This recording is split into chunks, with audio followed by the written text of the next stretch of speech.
साथियों नमस्कार। 72,825 शिक्षक भर्ती 2011 में आवेदन करने वाले सभी अभ्यर्थी भाई बहनों का हमारे करियर सीक्रेट चैनल पर हार्दिक स्वागत है। मैं तिलक।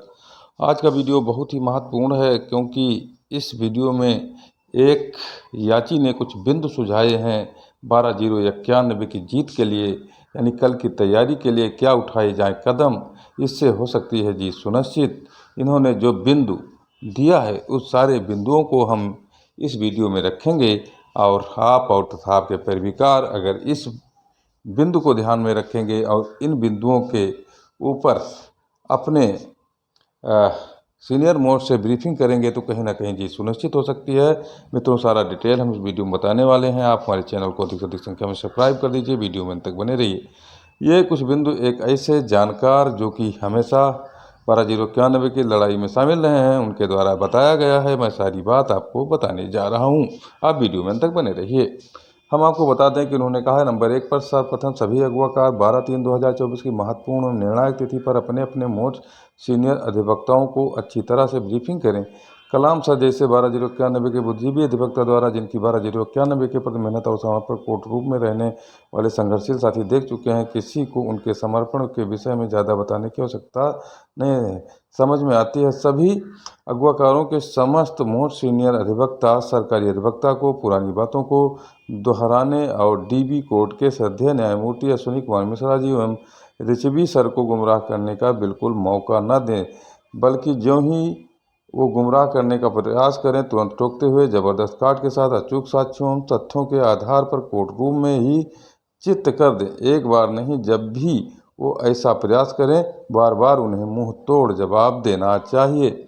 इनका यह कहना है कि बार बार सरकारी वकील को कोर्ट को गुमराह करने से रोका जाना चाहिए। फिर दूसरी बात ये कह रहे हैं कि हर बार उन्हें मुंह तोड़ जवाब देने को सारे जिम्मेदार मोस्ट सीनियर अधिवक्ता हर पल तैयार रहें, क्योंकि सारे फेस वैल्यू मोस्ट सीनियर अधिवक्ता ऐसा करने में सक्षम हैं जो सिर्फ और सिर्फ अगवाकार ही करवा सकते हैं। तो ऐसे क्रम उनसे क्यों? अधिवक्ता जिससे विधिक सेवा शुल्क प्राप्त करते हैं उसी की बात सुनते हैं। ऐसा अगवाकार नहीं कर पाता तो समझ लीजिए वो सुप्रीम कोर्ट के लिए अपनी फील्ड सजा कर रखे हैं, सिर्फ और सिर्फ अपनी दुकान अनवर चलाने के लिए, क्योंकि सिर्फ और सिर्फ 10% धन शेष बचा है इसके पास। सुनकर हंसी आती है और तरस भी आता है कि ऊपर वाले को क्या जवाब देंगे सब।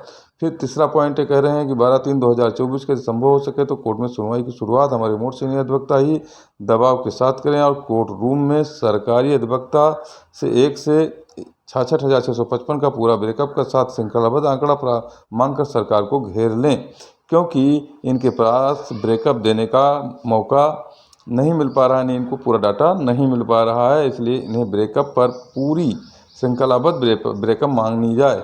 First impression is last impression, शुरू का दबाव अंत तक काम करेगा। न्यायमूर्ति महोदय के आदेश रिजर्व करने से पहले समस्त अगवाकार सेंट्रलाइज काउंसलिंग के साथ साथ समस्त बेरोजगारों को उनके गृह जनपद में ही उनको नौकरी करने के लिए नियुक्त पत्र की बात रखें। ये हमारे मोस्ट सीनियर अधिवक्ता कोर्ट के समझ रख सकते हैं और सक्षम है। उनकी फेस वैल्यू इतना है कि कोर्ट रूम में कह सकते हैं। आदेश टाइम बाउंड होना चाहिए। कोशिश रहे कि कोर्ट के दिशा निर्देशन में ही भर्ती पूर्ण हो, जिससे सरकार एवं शासन प्रशासन को बहानेबाजी का मौका नहीं मिलेगा और नियुक्ति पत्र के साथ नियुक्ति व नियत तिथि पर सभी बेरोजगारों को प्राप्त हो जाएगी। पांचवा पॉइंट है इनका कि हमारे मोस्ट सीनियर अधिवक्ताओं की फेस वैल्यू इतनी अधिक है कि वो कोर्ट रूम में अपना ही समस्त संघर्षशील साथियों के भविष्य और जीवन का हवाला देते हर रनिंग कोर्ट में ही FCI, यानी इनका क्या कहना है आगे हम बता रहे हैं। मित्रों, आप वीडियो में अंत तक बने रहिए। इनका कहना है कि संघर्षशील साथियों के भविष्य के जीवन का ये निर्धारण करवा सकते हैं और उनके सीनियरिटी के तौर पर समान वेतन के आर्डर को एफिडेविट के साथ प्रस्तुत कर सकते हैं, क्योंकि ये हमारा समानता और समान कार्य एवं समान वेतन संवैधानिक अधिकार में संरक्षित है और नज़ीर के साथ यदि न्यायाधीश महोदय के समक्ष प्रस्तुत नहीं किया जाएगा तो आर्डर में सम्मिलित भी कर सकते हैं, जो न्यायोचित भी है, लेकिन कोर्ट के रुख को देखते हुए बाकी तैयारी पूरी रखनी पड़ेगी। जबरदस्त रूप से इसके लिए अगवाकारों को अपने मोस्ट सीनियर अधिवक्ताओं को ध्यान में रखकर तैयार करना होगा। छठा पॉइंट है सब कुछ अगवाकारों की सोच एवं मानसिकता पर निर्भर करता है। क्या वो कोर्ट खेलना चाहते हैं या नहीं, या यहीं से नौकरी लेकर बेरोजगारों का कलंक धोना चाहते हैं। यदि शुद्ध मनचित और तटस्थता और पूर्ण ईमानदारी से कोई कार्य किया जाता है तो उसमें परमेश्वर भी साथ देता है। सातवां इनका कहना है, सातवां बिंदु है कि अगुवाकारों के पास अभी भी पर्याप्त धन है और उस धन में से 10,000, इनका क्या कहना है आगे मैं बता रहा हूँ पैराग्राफ में, आप वीडियो में अंत तक बने रहिए।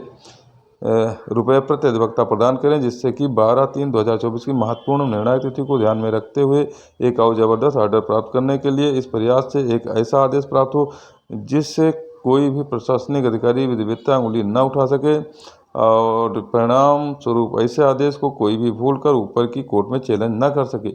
8वां पॉइंट है कि संघर्षशील साथियों, सबसे महत्वपूर्ण कार्य आप सभी लोगों का है, क्योंकि सारे अगुवाकार आपके पैसे के बल पर ही वर्षों से आप पर निरंकुशतापूर्ण राज्य करते आ रहे हैं और ज़बरदस्ती अपना विचार थोपते आ रहे हैं। इसलिए यह नौकरी आपकी भी है और आपकी सोच विचार भी उनसे ज़्यादा उम्दा है। इसलिए आप सभी विचारों को आत्मसात करना भी उनका नैतिक और मौलिक कर्तव्य है और अपनी बातों का पालन करवाना भी आपका नैतिक और मौलिक दायित्व है।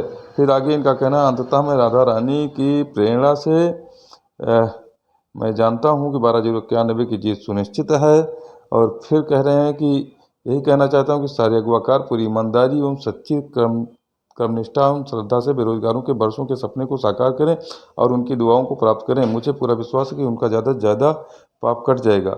अब सब कुछ अगुवाकारों की सकारात्मक सोच और मानसिकता पर निर्भर है कि वह हमें यहीं से नियुक्ति दिला दें या कुपोषित मानसिकता से प्रेरित होकर सुप्रीम कोर्ट तक पहुंचा दें। इसलिए मैं सभी संघर्षशील साथियों से करबद्ध निवेदन करता हूं कि अपने अपने आराध्य देवी देवताओं की पूजा अर्चना में याचना करें, जिससे कि अगुवाकारों एवं सरकारी अधिवक्ताओं को सद्बुद्धि मिले और हमारे मोस्ट सीनियर अधिवक्ताओं श्रद्धेय न्यायमूर्ति महोदय को दैवीय प्रेरणा मिले, जिससे कि अचूक सकारात्मक ऐतिहासिक निर्णय हमें प्राप्त हो सके। परिणाम स्वरूप हम सभी संघर्षशील साथी अपने अपने विद्यालयों में हों, इनका ऐसा कहना है। मित्रों, ये एक संघर्षशील साथी हैं जो कि 12/091 में हमेशा लगे रहे थे और इन्होंने जो लिखा है कहीं से मुझे ऐसा नहीं लगा कि इन्होंने गलत लिखा है। हालांकि सभी पैरवीकार अच्छा कार्य कर रहे हैं, सभी मोस्ट सीनियर से ब्रीफिंग कर रहे हैं। कल केस लगा हुआ है, कल निसंदेह अच्छा आर्गूमेंट कोर्ट में होने वाला है और इन्होंने जो बिंदु लिखे हैं वो हमें प्रेरणादायक लगे, इसलिए हमने इस वीडियो में रखा है।